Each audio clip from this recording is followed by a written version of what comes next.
enable the court to make a correct and just decision. There are questions that arose when the court reviewed your papers, so they are real questions, and there's no subtext or implied text, and in fact, the court did not issue a tentative ruling in this matter because the court is completely open as to what it might do at this point.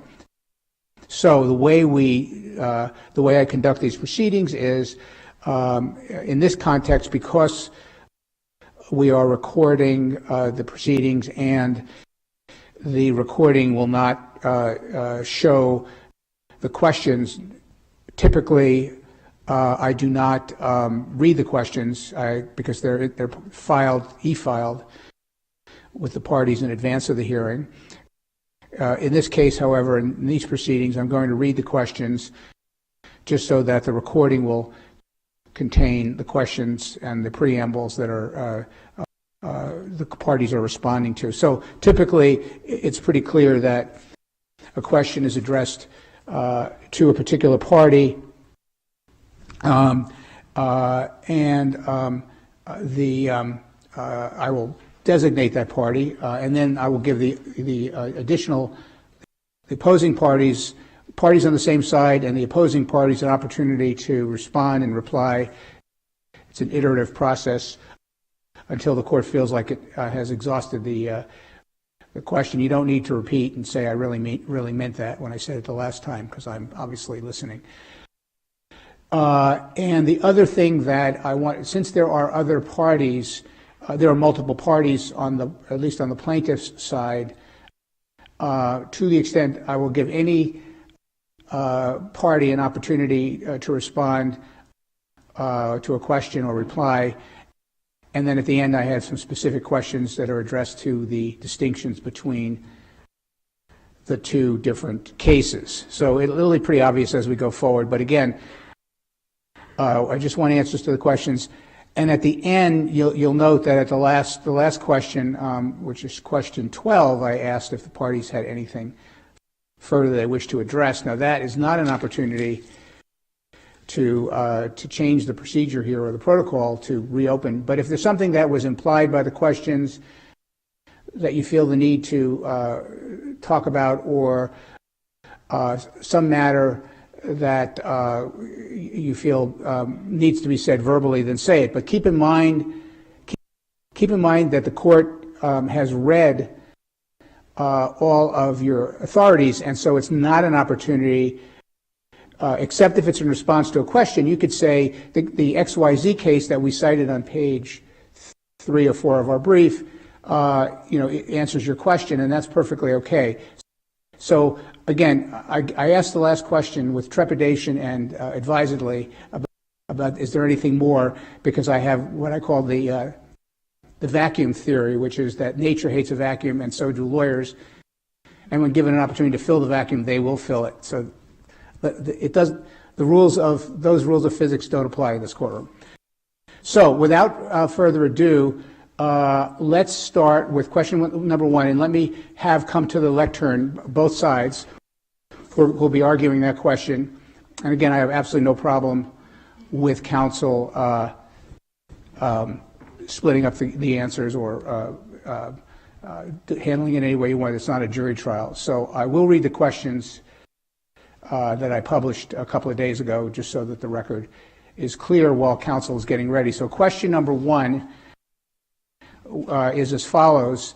In Al-Haramain, H-A-R-A-M-A-I-N, Islamic Foundation, Inc. versus Bush, the Ninth Circuit specifically remanded to the district court to, quote, to consider whether FISA, F-I-S-A, preempts the state secrets privilege and for any proceedings collateral to that determination, unquote. And I cited 507 Fed 3rd, 1190, the pin site is 1206, decided by the Ninth Circuit in 2007.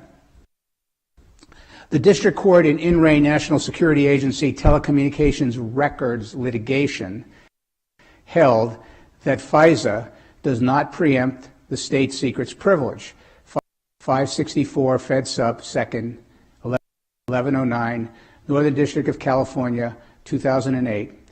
In Muhammad v. Jeppesen Dataplane, INC, the Ninth Circuit, referencing the remand in Al-Haramain, found that, quote, Congress presumably possesses the power to restrict application of the state secrets privilege in the referral proceeding, unquote, citing 614 Fed 3rd 1070 1092, Note 15, Ninth Circuit 2010. So question 1A, which is going to be initially addressed to the defendants, is as follows. On what authority do the defendants argue the court should reverse the decision by this district court finding that FISA preempts the state secrets privilege? Good morning, Your Honor. I'm Anthony Coppolino, Civil Division of the Justice Department. Good morning. Your Honor, if I understand the question correctly, if you're asking whether or not you are bound by the prior decision in Al-Haramain, the short answer to that is no, you are not. And the reason for that is, there are a couple of reasons for that. Al-Haramain was part of MDL 1791, which is still before this district court. In MDL 1791, as in any case, the law of the case doctrine may well apply to a prior decision of a district court, even to a successor judge handling that MDL. I would note, parenthetically, that the Jewell case, I don't believe, is technically a part of the MDL. So there wouldn't be, it is related to it, but it would not be technically within it. The Schubert case is. So I think that the doctrine that would be applicable here would be law of the case, if any. And I think law of the case is a discretionary doctrine, one which gives the successor district judge the discretion to decide whether he wants to adhere to a prior ruling of the court. It is not there to bind you. It is there to guide your discretion.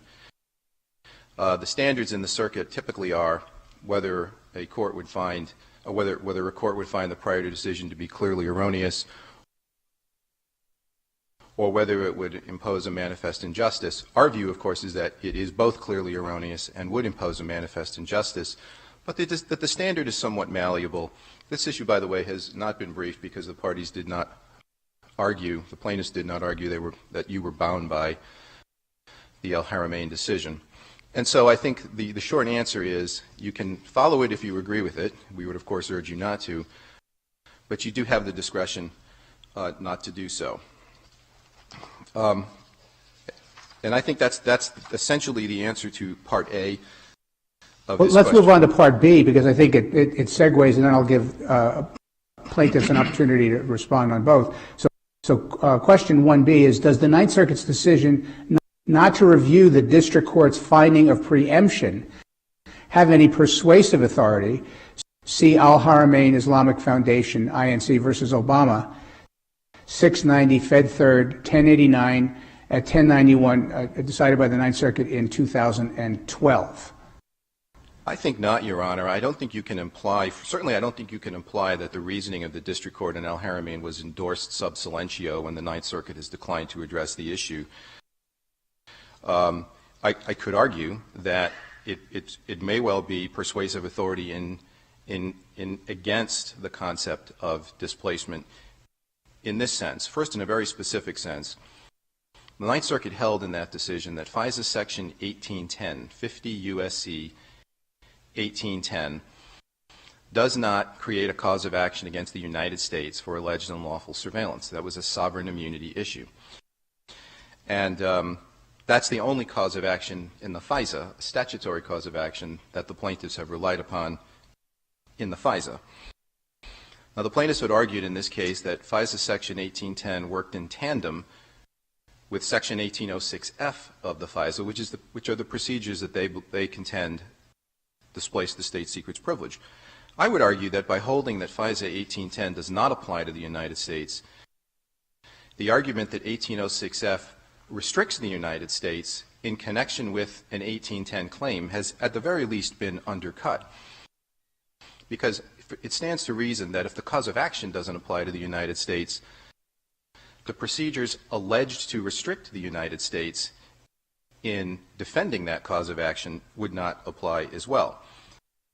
Now, candidly, Your Honor, I don't know what the Ninth Circuit was thinking about FISA preemption. They simply did not say But I think rather than an implicit endorsement, it may well be simply that they have disregarded that issue entirely. There's also a larger point I would like to at least flag for the Court about this, and we can perhaps discuss it later if you have questions. And that is that there is a whole history to what occurred in El Haramain after Judge Walker ruled that FISA displaced the state secrets privilege.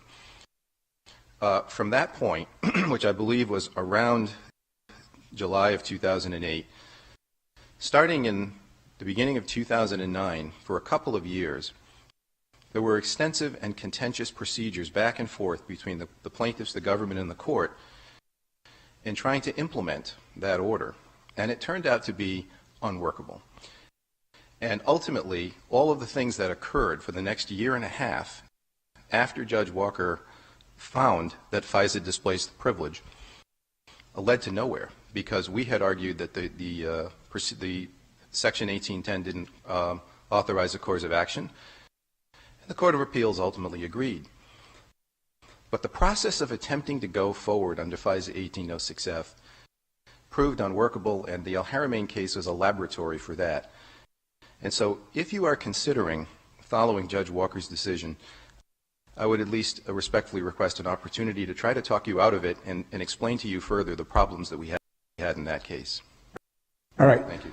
Let me hear from the defendants. And as government counsel did, would you mind each time you speak or for a new question, re-identify yourself so the record's clear who's speaking? Certainly, Your Honor. Richard Wiebe for the Jewel plaintiffs. All right. With respect to question 1A, we agree with Judge Walker's ruling that FISA Section 1806F does displace the state secrets privilege. And as we've explained in our papers, we think it's clear from the plain language. 1806F begins with those three whenever clauses.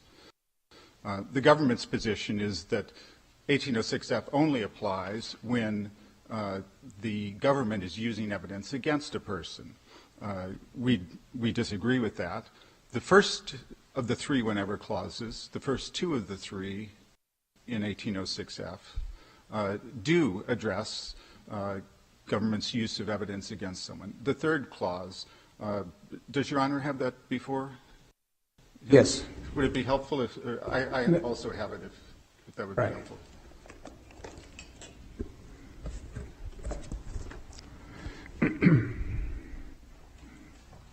All right, I have it.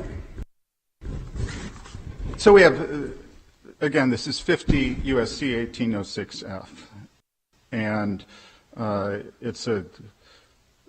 begins with a very long sentence. That sentence begins with three clauses that begin with the word whenever.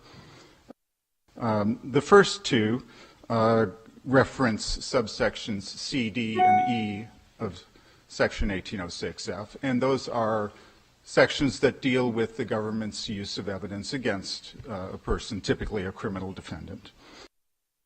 But then when you get to the third whenever clause, it reads, quote, whenever any motion or request is made by an aggrieved person pursuant to any other statute or rule of the United States, and then it goes on to talk about state proceedings as well. And then that's then followed by two subclauses. And the first subclause reads, quote, to discover or obtain applications or orders or other materials relating to electronic surveillance. And so that's what we're relying on. And that's a very broad provision that isn't limited to suppression motions or the government's use of evidence. It says any motion or request made to discover information relating to electronic surveillance. And it then goes on to say that if such a motion is made under any rule or statute to discover other materials relating to electronic surveillance, that then this court is to, notwithstanding any other law, if the Attorney General asserts that disclosure of that information would harm national security, quote, is then to review in camera and ex parte the application, order, and such other materials relating to the surveillance as may be necessary to determine whether the surveillance of the aggrieved person was lawfully authorized or conducted. So that's a very broad provision. It's not tied at all to suppression motions or only to the government's use. And there's a parallel to that in the next subsection of 1806, and that's subsection G, where it talks about what the court then does after it's gone through the 1806F procedure. And it offers two options. The first one is suppress the evidence, quote, suppress the evidence which was unlawfully obtained or derived from electronic surveillance. Obviously, that does pertain to suppression motions. But then it also goes on to say, or otherwise grant the motion of the aggrieved person. And that reinforces what 1806F says in saying that it's a broad procedure that applies to any other motion brought under any other statute or rule. Before you go on, yes. I don't know that you've answered the question. What you're saying is certainly helpful, and you're basically attempting to support what Judge Walker did. But let's start with the district court, and I asked the defendants a question about whether the court should reverse the decision by the district court. Disregard may be the better word, follow may be a better word, find persuasive. So what is the legal impact of Judge Walker's decision, and to what extent is it binding or persuasive on this court? And I understand you're arguing persuasive in the sense of Judge